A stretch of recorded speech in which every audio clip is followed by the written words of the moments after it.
Amém. Irmãos, semana passada não, outra semana, que semana passada eu não vim, né? Estou um pouco já melhorando, né, da gripe. E firme e forte, vamos em frente. Então, semana passada eu dei um trabalhinho, pastor Josa, de última hora, né, pastor? Mas deu tudo certo, graças a Deus. Irmãos, então nós tínhamos falado na última aula a respeito, e hoje a gente vai terminar, né, a respeito de onde estão os mortos. Como que era antes de Jesus ter vindo, né, no Velho Testamento, como que acontecia, e depois de Jesus ter vindo, após a morte e ressurreição de Jesus. Então, só para relembrar os irmãos do que nós estávamos falando, né, porque nesse meio de tempo já se passou uma semana. Então, nós tínhamos, ainda existe dessa forma, mas agora de maneira diferente, mudou o lugar, né? Então, nós tínhamos aí o Hades, no Velho Testamento, que ele era dividido em 3 partes, podemos assim dizer. Seio de Abraão, Hades, ou Seol, né? Então, seio de Abraão, abismo e lugar de tormento. Então, no Velho Testamento, como acontecia? Quando alguém morria, e essa pessoa, ela conhecia a Deus e cria em Deus, essa pessoa, ao morrer, ela ia para o seio de Abraão. Mas quem morria sem Deus, sem adorar ou cultuar a Deus, essa pessoa, ao morrer, ela ia para o lugar de tormento, no Hades, embaixo. E esse lugar era dividido por um abismo grande no meio.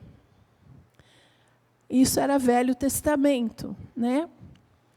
Mas aí, quando Jesus veio, Jesus nasceu, viveu, morreu e ressuscitou. Então, quando Jesus veio, naquele momento que ele estava morto, a Bíblia fala para nós que ele vai e desce às regiões, isso mesmo, pastor, obrigado, as regiões inferiores da terra, ele desce aos espíritos que estavam em prisão, porque ali a prisão não era só para quem estava no lugar de tormento, tudo era uma prisão. Era cativeiro, vamos dizer assim, né? Cativeiro. Por isso que a Bíblia fala, né, o versículo, que Jesus levou o cativeiro. Ele pegou para si e levou.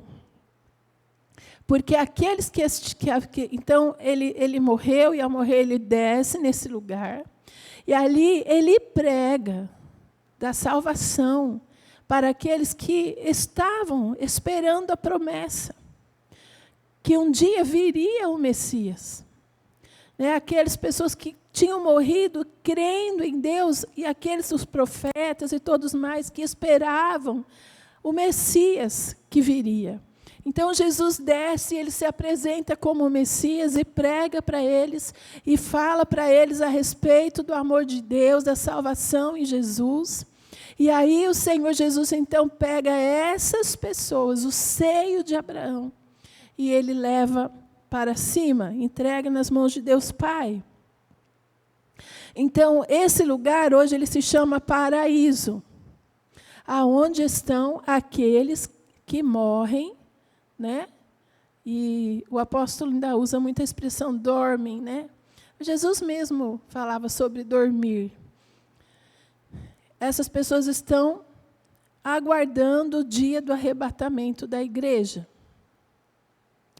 Agora, aqueles que, mesmo depois de Jesus, né, que morreram, continuam morrendo hoje. Sem Jesus, sem ter Jesus como Senhor e Salvador da sua vida, essas pessoas continuam indo para o lugar de tormento. E o que vai acontecer com essas pessoas, irmãos?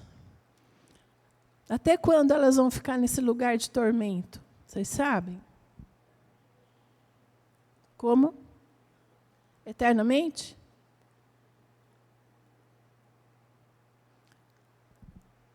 Eternamente, mas tem uma coisinha antes. Amados, aqueles que morreram em Cristo, e aqueles que morreram antes, né, que Jesus foi lá e pregou, eles estão no paraíso, aguardando o dia do arrebatamento. O que fala a Bíblia, né? O apóstolo Paulo nos ensina que no dia do arrebatamento, no momento que se der o arrebatamento, a hora que as trombetas soarem, o que vai acontecer? Com os salvos, tá?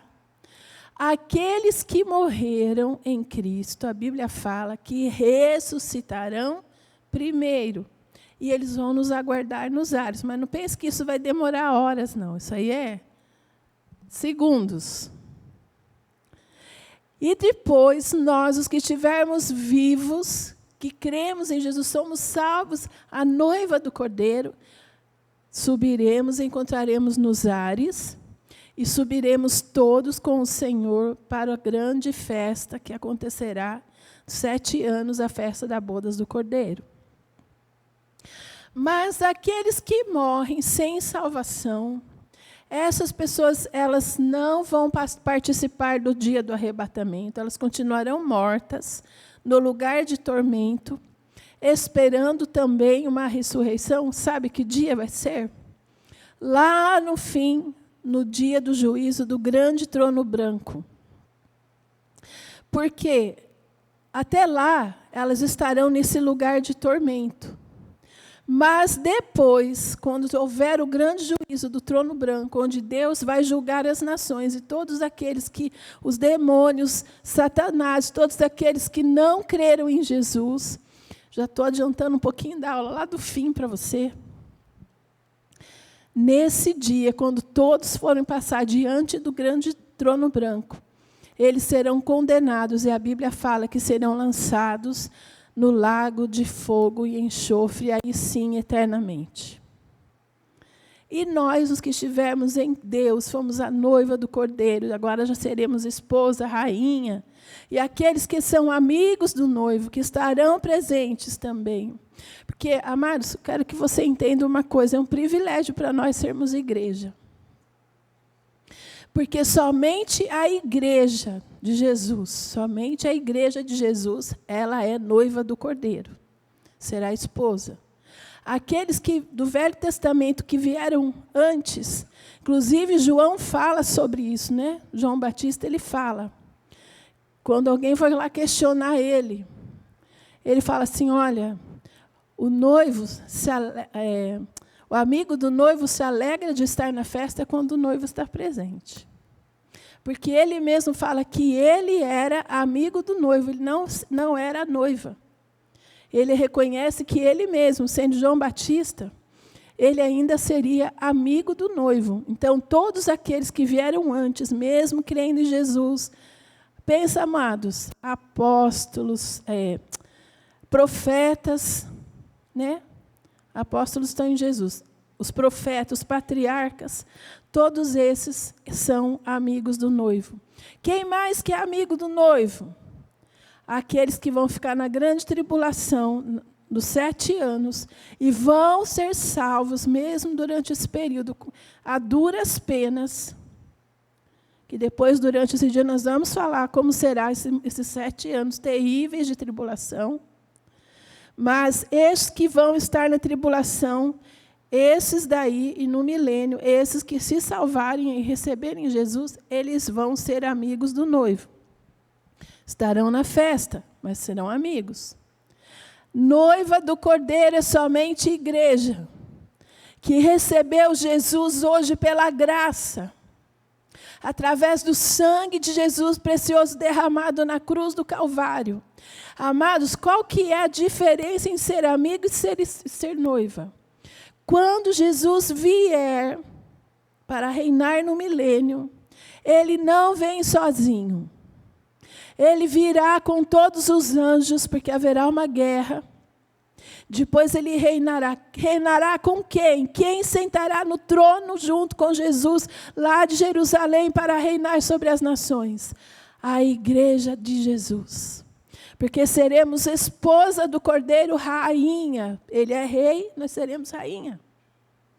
Percebe a vitória que nós teremos, o privilégio que nós temos em ser noiva de Jesus, em ser igreja do Senhor Jesus?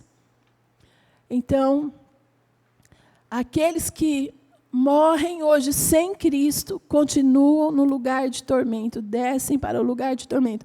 É um lugar terrível, é um lugar de tormento, né? O rico, ele fala para Abraão, que estava conversando com ele, que ele queria pedir, né, que Lázaro voltasse para falar com os irmãos. O que o pai Abraão fala para ele naquela parábola? Que isso não seria possível. Porque havia um abismo e que não tinha como transpor. E o Senhor Jesus, ele deixa muito claro na palavra, Deus deixa muito claro que aqueles que morrem não voltam mais. Então, aqueles que morrem sem Deus estão nesse lugar de tormento, aonde há fogo, aonde as pessoas ali têm dores terríveis, têm sede, estão conscientes, elas estão conscientes de tudo que acontece e elas não têm como sair e nunca mais sairão. Apenas para o dia do juízo do grande trono branco. Alguém tem dúvida? Entendemos até aqui? Amém? Então, amados, agora, aqueles que morreram em Cristo estão no paraíso, aguardando o arrebatamento da igreja. E aonde que Jesus está? Aonde Cristo está nesse momento? Aonde Jesus está?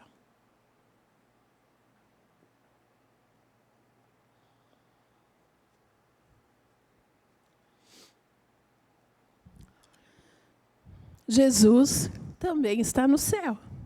A Bíblia fala que ele está assentado à destra do Pai. Jesus também está no céu. A Bíblia fala que Paulo, o apóstolo Paulo, né, tudo bem que Paulo não fala que era ele, mas todo mundo sabe que era Paulo. Você lê lá, você sabe que é ele, né?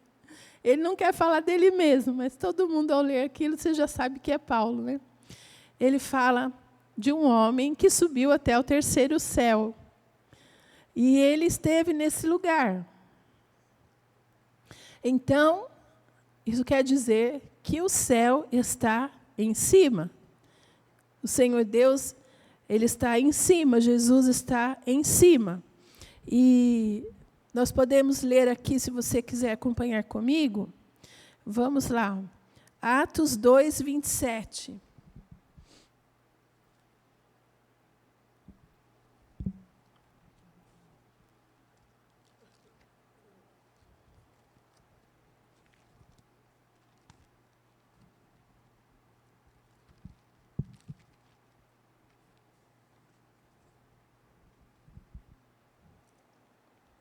Diz assim: pois não deixarás a minha alma no Hades, nem permitirás que o teu santo veja a corrupção. Está se referindo a Jesus neste versículo. Então, Jesus não está no Hades, Jesus está no céu. Marcos 16, 19.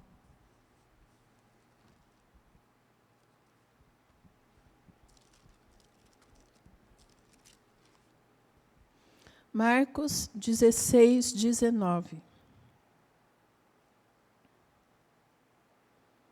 Aleluia. Agora você vai ter mais convicção depois de ler esse versículo aí.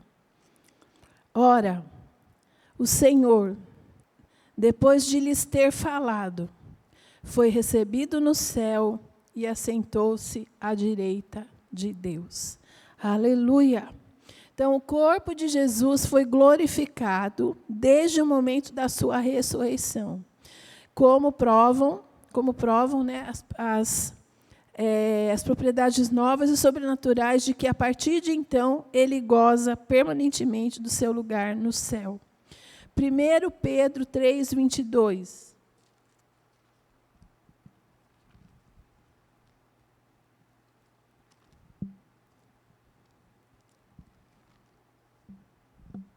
Primeiro Pedro 3, 22 fala assim: o qual está à destra de Deus, tendo subido ao céu, havendo-se-lhe sujeitado os anjos e as autoridades e as potências. Glória a Deus. Amados, tenho aqui vários versículos, mas a gente não vai ter como ler todos, né? Então, aqueles que morreram sem Jesus estão no lugar de tormento. Quantas vezes na Bíblia, quantas vezes o homem morre na Bíblia? Quantas vezes? Hã? Pastor Josa já deu uma... Quantas vezes? Quem acha que é uma, levanta a mão. Quem acha que é duas? Eu tenho que dizer que quem falou duas está certo. Mas fisicamente é uma só. Né? A Bíblia relata duas mortes. A morte física e a morte espiritual. Então, nós temos a primeira e a segunda morte. Né? Então, quando você morre fisicamente, morreu, acabou. A gente decide em vida o lugar que nós vamos. Não é depois que morre, não. Né? A gente vê um pessoal aí que depois faz reza, faz novena, faz um monte de coisa. Mas aí já era. Né? Porque é em vida que a gente decide onde nós vamos. Então, é em vida que a pessoa precisa se decidir por Jesus. Porque depois que morre, está decidido. Ou ela vai para o paraíso, ou ela vai para o lugar de tormento. Agora, a Bíblia fala da segunda morte. Essa morte é a morte espiritual eterna, que vai ser o lugar de tormento e vai ser a condenação eterna lá no final. Né? A separação eterna de Deus, onde não existe mais nenhuma opção. Né? Então, fisicamente, o nosso corpo vai voltar, quando essa primeira morte, ela volta para o pó, assim como a Bíblia fala. Nosso espírito volta para Deus. Mas a morte espiritual, a morte que é a separação de Deus eterna, essa daí a pessoa fica para sempre, eternamente, afastado de Deus, nunca mais terá oportunidade de estar com o Senhor. Pensou, irmãos, que terrível que é isso? Né? Que terrível que é essa situação. Eu quero falar aqui, porque de repente pode ser que alguém, né? Eu creio no nosso meio não, mas como a gente está gravando também, a Bíblia fala para nós que a pessoa morreu, ela não volta. Falar com morto não fala com vivo. Vamos ler, então, Hebreus 9, 27.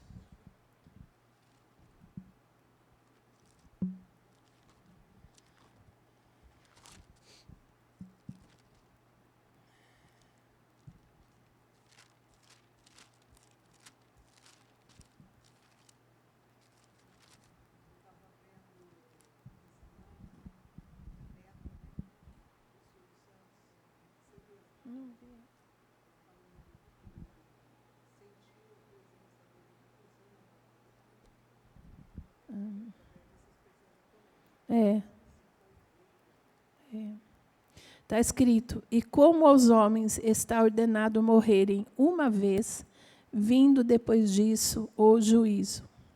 Assim também Cristo, oferecendo-se uma vez para tirar os pecados de muitos, aparecerá segunda vez sem pecado aos que o esperam para a salvação. Mas o verso 27, e como aos homens está ordenado morrerem uma vez, vindo depois disso o juízo. É marcado aqui.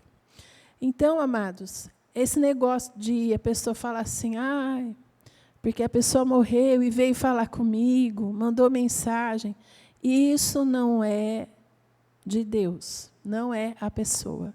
São espíritos malignos e enganadores, que eles sabem, né, que a pessoa está, muitas vezes, carente, entristecida pela morte do seu ente querido, e ele é enganador, você sabe que ele sabe até imitar a voz da pessoa. Então, a pessoa cai e começa a ficar atrás disso, e é pecado consultar os mortos. É pecado. Nós vemos o rei Saul, ele estava fazendo um monte de coisa errada.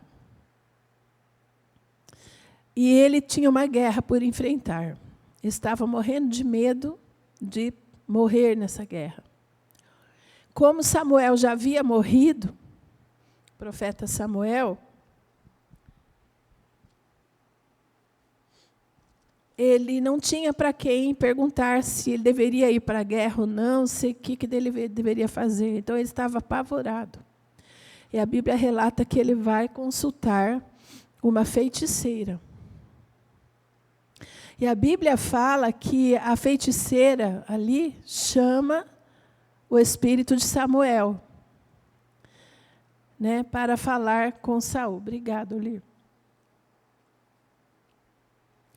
Mas não foi de forma alguma Samuel que subiu ali. Viu, irmãos? Não foi. Saul, ele já estava dominado por espíritos malignos, tanto que Davi tinha que ficar tocando a harpinha lá, né? Ele foi ludibriado pelos demônios, né? Então, consultar mortos é pecado, é uma prática que não agrada ao Senhor. Amém?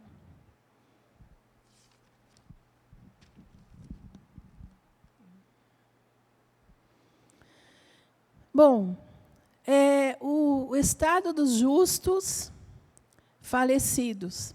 Eu quero só passar para você um texto, que você vai ler na sua casa, tá? Marca esse texto aqui, porque ele explica muito bem essa questão, é Velho Testamento. Mas Deus fala muitas vezes no Velho Testamento a respeito de lugar onde vão as pessoas que morrem, né? Longe de Deus. Está em Ezequiel 32, do verso 17 ao 32. Leia, irmãos, é muito interessante você ler ali, né?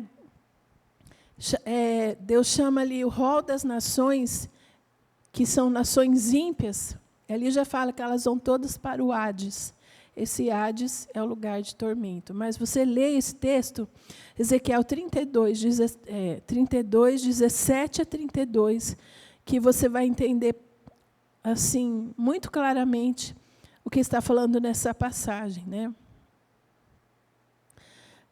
Então, só para a gente reforçar, a sorte ou o destino do incrédulo, infelizmente, foi selada durante sua vida terrena. Ele sabe o seu destino eterno e está apenas aguardando o julgamento e a justiça de Deus para ser lançado fora e a sua sentença começar. Então, infelizmente, é isso. Agora, o estado dos justos falecidos, aqueles que morreram em Jesus, né? Morreram no Senhor. Bom, amados, na morte, a vida corpórea cessa e o corpo começa a se desintegrar. É assim que funciona a natureza humana, né? A gente morre, Lázaro morreu, Jesus vai lá 4 dias depois. O que a irmã de Lázaro fala para ele? Senhor, já cheira muito mal. Tem pessoa que no primeiro dia já está cheirando mal, né? Porque é do corpo humano, do pó da terra, começa a se desfazer, se desintegrar. Então, a primeira coisa que acontece é isso.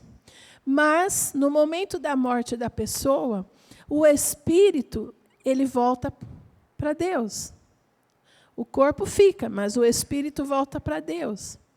Porém, amados, Assim como no lugar de tormento, eles estão conscientes do que está se passando, aquele que vai com o Senhor também, ele tem consciência, né, do seu estado ali com o Senhor. Os justos estarão com Deus. Eclesiastes 12, 7. Quem achar e quiser ler? Eclesiastes 12, 7.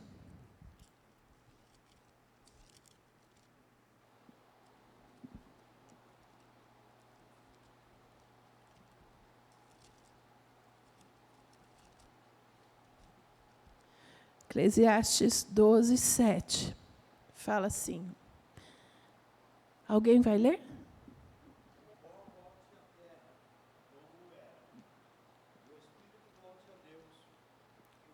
Amém.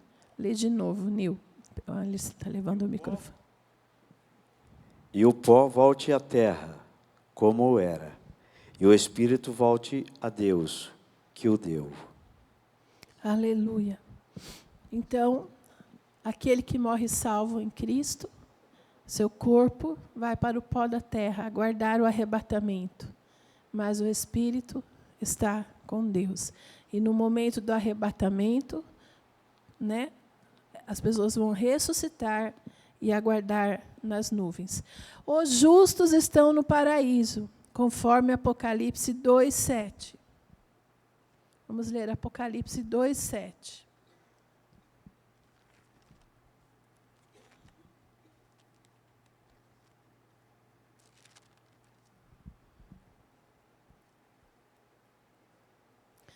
Diz assim: quem tem ouvidos, ouça o que o Espírito diz às igrejas.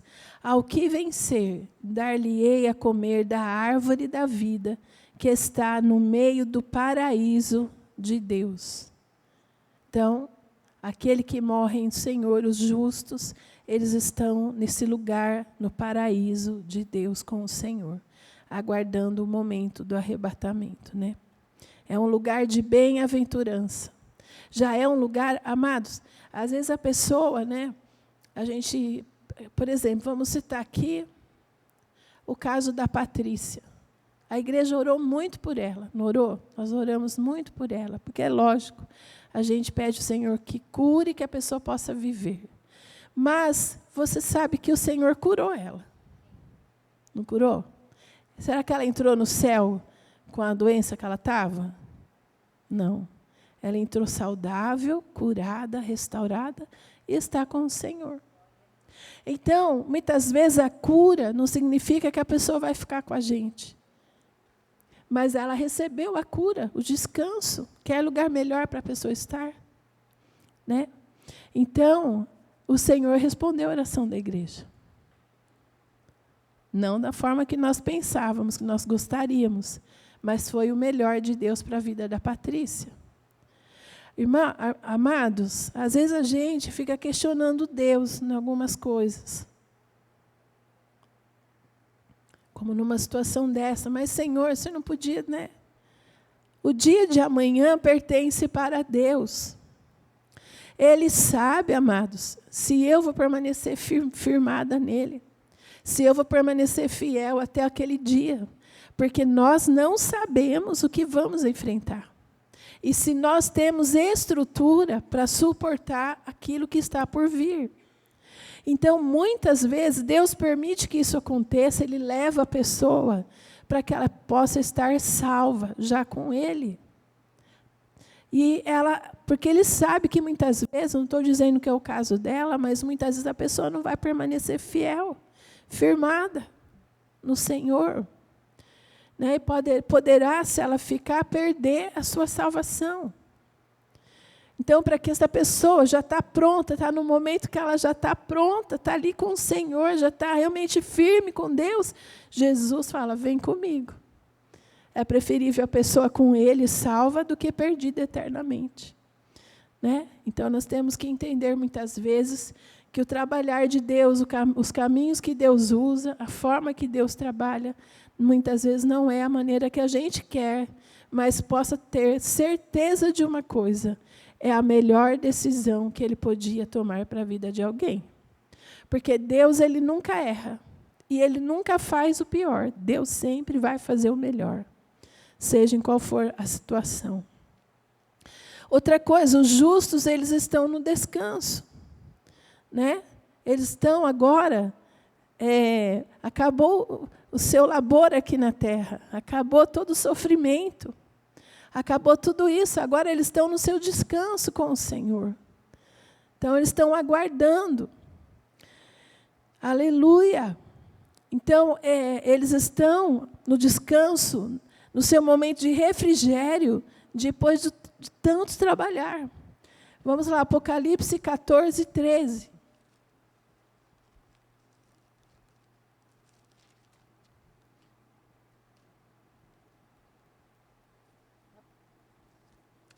Apocalipse 14, 13.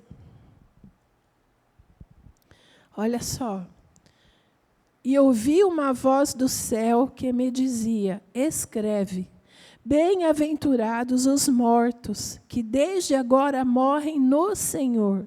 Sim, diz o Espírito, para que descansem dos seus trabalhos e as suas obras os sigam. Amados, eu vou contar aqui um testemunho da vida da minha mãe. Quando minha mãe faleceu, e todo mundo sabe, né, como aconteceu, aquele último vídeo que, por acaso, a Giane gravou dela tocando no último culto, aquele louvor que ela tocou, eu fiquei impressionada. Aquele vídeo teve tanta visualização. Aquele tempo, agora faz tempo que eu não vejo, mas teve mais de 5.000 visualizações naquele tempo. Eu falei, meu Deus do céu, minha mãe está alcançando mais gente na morte do que em vida. Eu fiquei impressionada. E é justamente isso que fala no versículo, que as suas obras o seguirão. Então, se a pessoa morreu no Senhor, ela já está descansando lá com o Senhor na glória, de todo o seu trabalho aqui, descansando de tudo que é essa vida, irmãos, porque essa vida é difícil. Mas ela nem sabe que o seu testemunho fiel ainda continua salvando outras vidas. É por isso que vale a pena permanecer firmado no Senhor. Né? Quantos irmãos preciosos que já estão dormindo no Senhor e a gente se lembra deles, e aquilo traz assim no nosso coração uma alegria, porque eles deixaram um testemunho, deixaram um legado de bênção na nossa vida. Então, isso que é importante, né? Isso que é uma bênção. E é justamente isso, ao partirmos e estarmos com o Senhor, vamos descansar do nosso trabalho. Marcon quer fazer uma pergunta.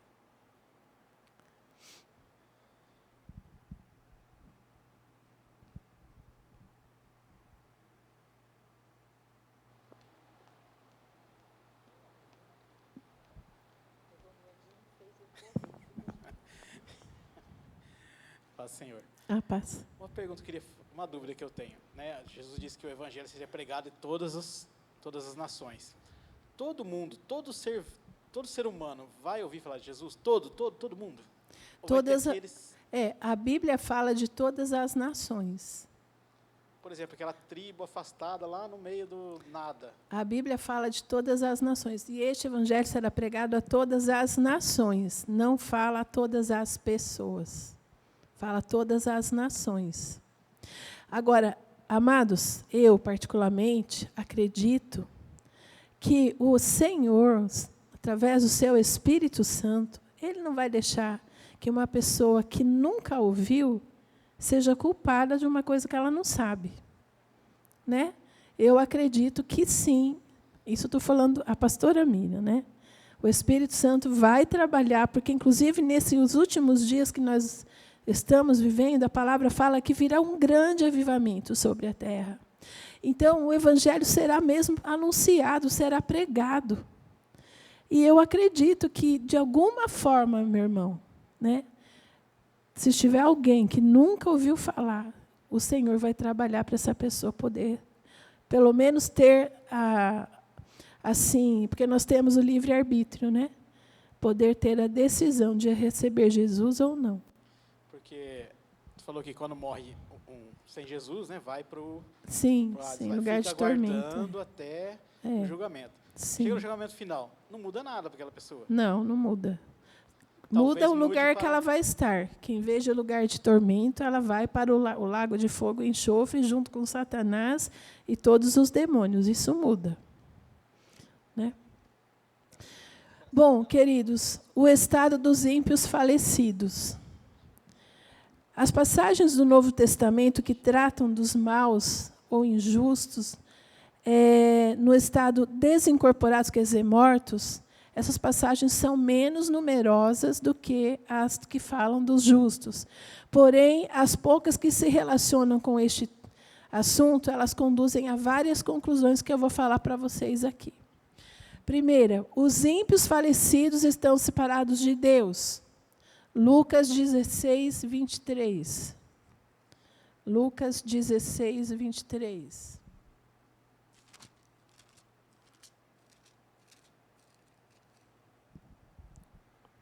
Fala assim, Lucas 16, 23, fala assim: E no Hades ergueu os olhos, estando em tormentos, e viu ao longe Abraão e Lázaro no seu seio. É a passagem aqui do rico e do Lázaro, né? Então, é onde estava o rico no lugar de tormento. Então, os ímpios falecidos, aqueles que estão sem Deus, eles morrem e ficam separados de Deus. Eles têm consciência, sabem do lugar onde estão, nós vimos aqui. Os ímpios falecidos estão reservados para o castigo eterno, conforme nós falamos já. Quiser anotar, 2 Pedro 2, 9. Vai falar, né, o destino deles, conforme nós já explicamos. Os ímpios que faleceram sem Deus, né, os que morreram sem Deus, eles estão, nesse momento, num lugar fixo, que é embaixo, no lugar de tormento. Estão lá. Aleluia. Então, o ensino de que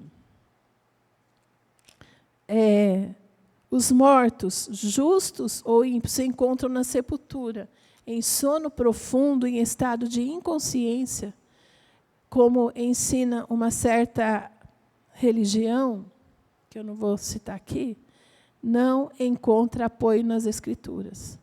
Então, aqueles que morreram em Cristo estão no paraíso, os que morreram sem Deus estão no lugar de tormento. E é isso. Purgatório, esse negócio não existe, certo? Amados, e não há nada o que fazer depois que a pessoa morre, certo? Quer falar, pastor? Vai falar?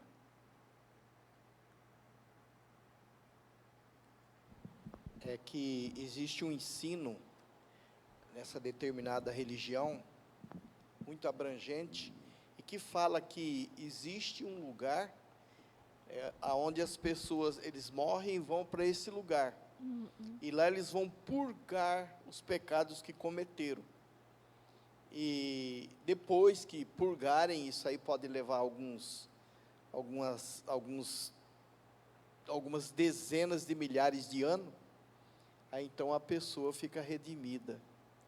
Sim. Isso é uma heresia tão grande, porque se fosse assim, Jesus não precisaria ter vindo.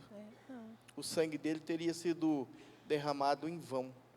Então não se sustenta, é mentira, é a armadilha do diabo, para fazer as pessoas acreditarem. Sim. Então, como será? Então, agora nós vamos explicar assim, de uma forma bem rápida, como será o céu. Né? O céu, amados, é o destino final da igreja, é a sua habitação na eterna presença de Deus. A Bíblia e a doutrina cristã chamam esse lugar de céu. Mas não é tão simples a gente explicar como será o céu. Embora nós vemos bastante coisa no livro de Apocalipse, nós vamos estudar ainda bastante coisa, mas para nós humanos que nossa mente, hoje, por conta do pecado, ela é limitada, né? Entendermos as dimensões espirituais, aquilo tudo que Deus preparou. Irmãos, pensa comigo. Em quantos dias que Deus recriou a terra? Em quantos dias? Né? No 7º descansou, mas vamos falar 7. Agora, faz quantos anos que Jesus falou que foi preparar lugar para a sua igreja? Quantos anos faz? Mais de 2000 anos. Imagina como será esse lugar? Se em 7 dias nós podemos ver toda a beleza que Deus criou, apesar do pecado, que toda a criação foi contaminada, a gente sabe que a Bíblia fala que até mesmo a natureza geme, não é? Então, você imagina, em 2000 anos, como não será esse lugar que Jesus foi preparar para a sua igreja? Por mais que eu pudesse explicar, eu acho que eu não vou conseguir. Não é verdade, meus irmãos? Eu só posso imaginar que é um lugar maravilhoso, é lindo, né? O céu é um lugar de delícias. Não haverá mais choro, não haverá mais doença, não haverá mais morte, não haverá mais nada disso. As coisas velhas se passaram. Aleluia, lá é tudo novo, né? Então, a gente só pode imaginar que será um lugar maravilhoso. Então, o céu é um lugar real. Ele existe. Ele não é uma coisa que a gente não sabe. Não, ele é real. A Bíblia fala desse lugar. Ele é um lugar real, literal. Isso que nós vivemos aqui nesse mundo, né, é apenas uma antessala daquilo que será o próximo mundo, que é o céu para nós, o lugar que está nos esperando. E muito em breve nós estaremos lá. O céu é um lugar espaçoso. Apocalipse 7:9, esse eu quero ler.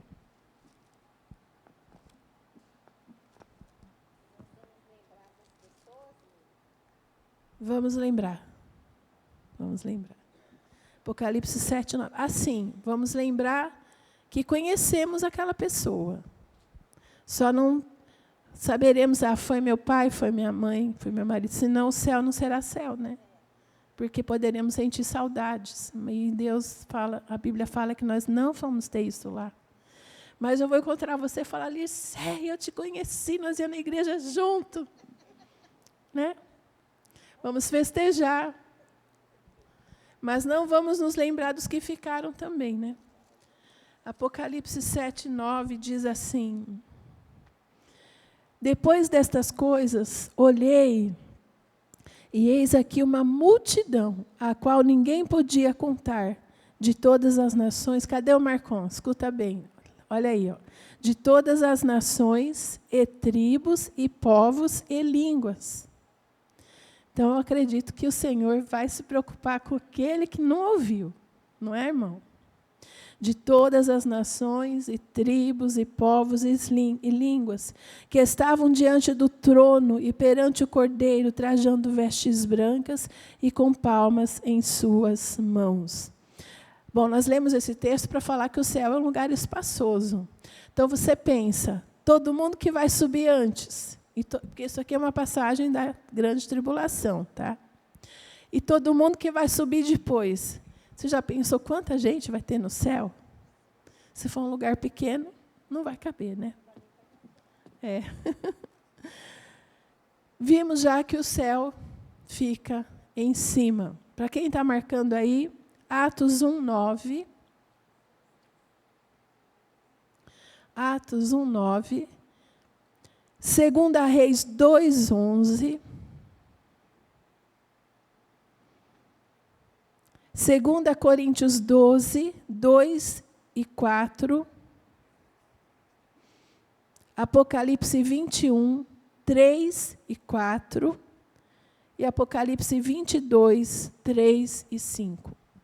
Então, o céu reserva maravilhosas perspectivas para aqueles que foram lavados no precioso sangue de Jesus. O céu está vinculado, ligado às bênçãos de Deus em seu Filho Jesus Cristo. Por isso, irmãos, que Jesus falou, né? Que Ele é o caminho, a verdade e a vida. Ninguém vai ao Pai se não for por Ele. Porque todas as bênçãos, as vitórias, estão ligadas a nós, que são do céu, estão ligadas a nós através de Jesus. E é por Ele que nós entraremos no céu.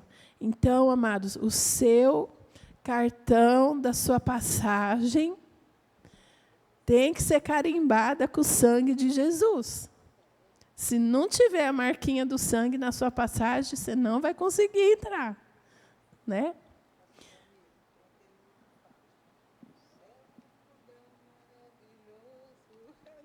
É isso mesmo, o céu é um lugar maravilhoso. Cheio de glória e gozo, eu quero ver meu Salvador. O céu é um lugar para onde vou. Amém. Amados, a realidade do inferno, então nós temos que entender. Para o inferno, existem 3 palavras, conforme nós já estudamos. Hades, e o Geena, que é a mesma coisa, e Tártaro, que é o lugar onde está o lugar de tormento. E o abismo, né? Na verdade, esse lugar Tártaro do abismo é onde estão os anjos caídos, os demônios em prisão, que nós vamos ver no livro de Apocalipse, que serão soltos nesses 7 anos de tribulação. Tem ainda uns bem poderosos lá que estão presos, que Deus só vai permitir que eles sejam soltos nesse período da tribulação. Então, eles estão nesse lugar, né? Então, o Hades seria o Seol no Antigo Testamento. É o lugar onde estão os espíritos dos mortos, aguardando a ressurreição para o juízo do grande trono branco.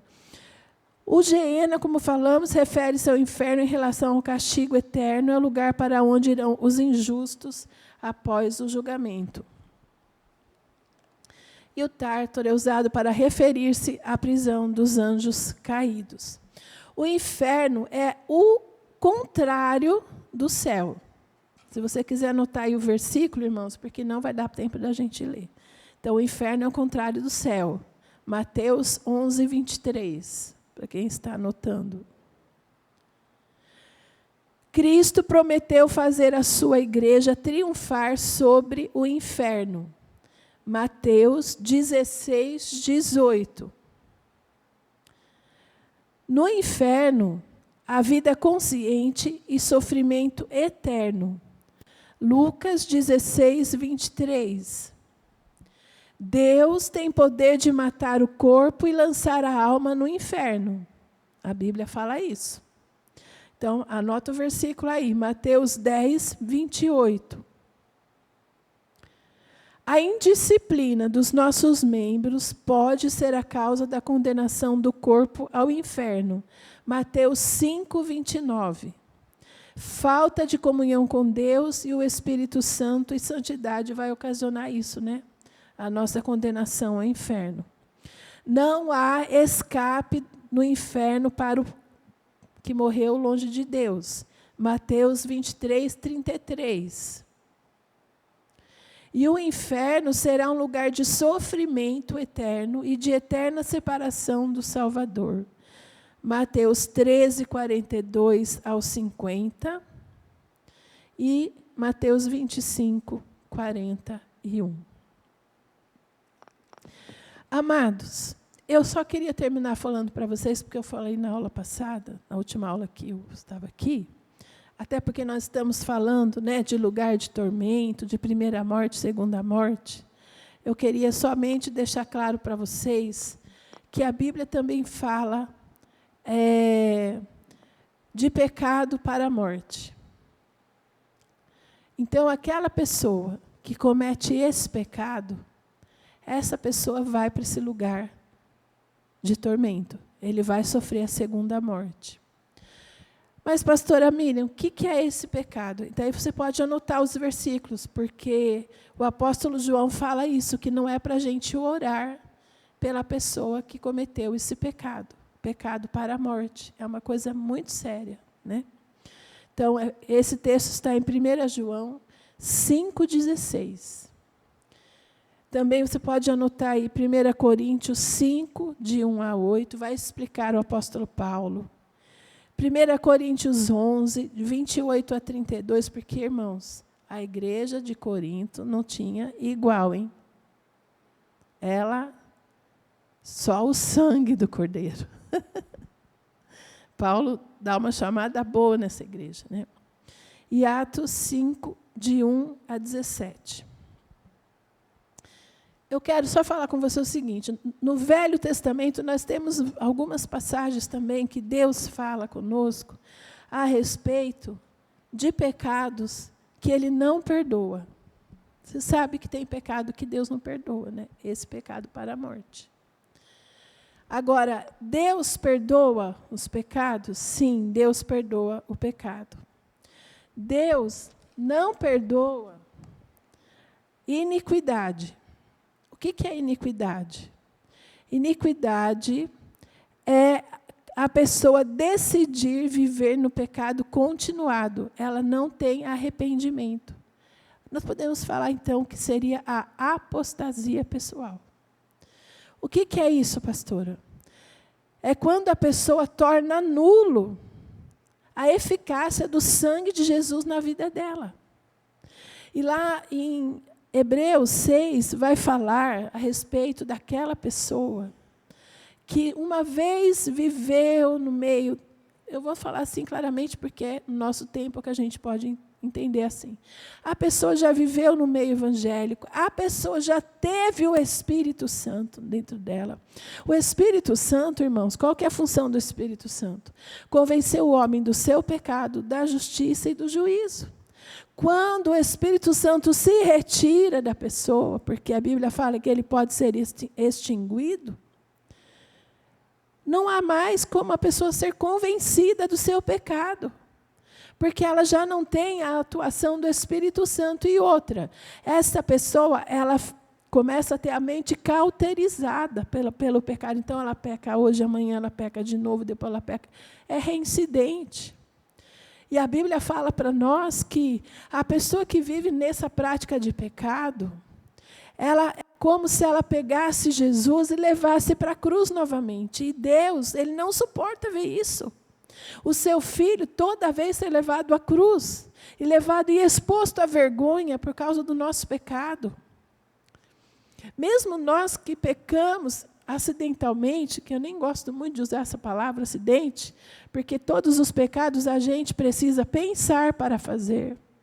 E esse pecado, que é o pecado que João fala para não orar, é porque é o pecado da vontade humana, que a pessoa decidiu viver no pecado, nas impurezas, enfim, em coisas terríveis. Na desobediência de Deus, né, começa com orgulho. Então, ela não desce para reconhecer que ela precisa do Senhor. Então, a resistência ao Espírito Santo, ao convencimento do Espírito Santo, essa pessoa ela fica com a mente cauterizada, o Espírito Santo sai da vida dessa pessoa e ela, então, se apostata da fé. Então, você pode anotar aí os versículos, irmãos. Hebreus 6, 4 a 8. Mas lição de casa, leia na sua casa depois. Hebreus 10, 26 a 31. Então, pecado para a morte são os pecados cometidos pela alma, onde impera a vontade humana, a decisão humana. É aquele que não repudia o pecado, antes sente prazer, desejo por ele. Mas isso só acontece porque aquele que está no mundo é uma situação. Aquele que nunca veio para Jesus é uma situação. Mas quem está vivendo do Senhor e começa a permitir essa vida, ele pode cair nesse pecado, né? Então, Hebreus 10, 26 a 31, Apocalipse 21, 8 e Apocalipse 22, 15. Esses versículos vão explicar certinho né, o que acontece. E essa pessoa, então, ela vai sofrer o dano da segunda morte. Amém, queridos? Tudo bem? Vamos orar agradecendo a Deus? E olha, Jeremias, enquanto você fica de pé aí, Jeremias, o povo de Israel estava cometendo tanto pecado contra Deus, que Deus falou assim para ele, para Jeremias: tu, pois, Jeremias 7, verso 16. Verso 16, tu, pois, não ores por este povo, nem levantes por ele clamor ou oração, nem me importunes, porque eu não te ouvirei. Tal ponto que chegou a situação que Deus falou para Jeremias: não adianta você orar para mim, por esse povo, que eu não vou ouvir. Então, irmãos, tem oração que Deus não quer nem ouvir, né? Vamos ter cuidado com a nossa vida espiritual. Amém? Semana que vem, vamos estudar a partir do capítulo 4 de Apocalipse. Amém? Pai querido, Pai amado, nós te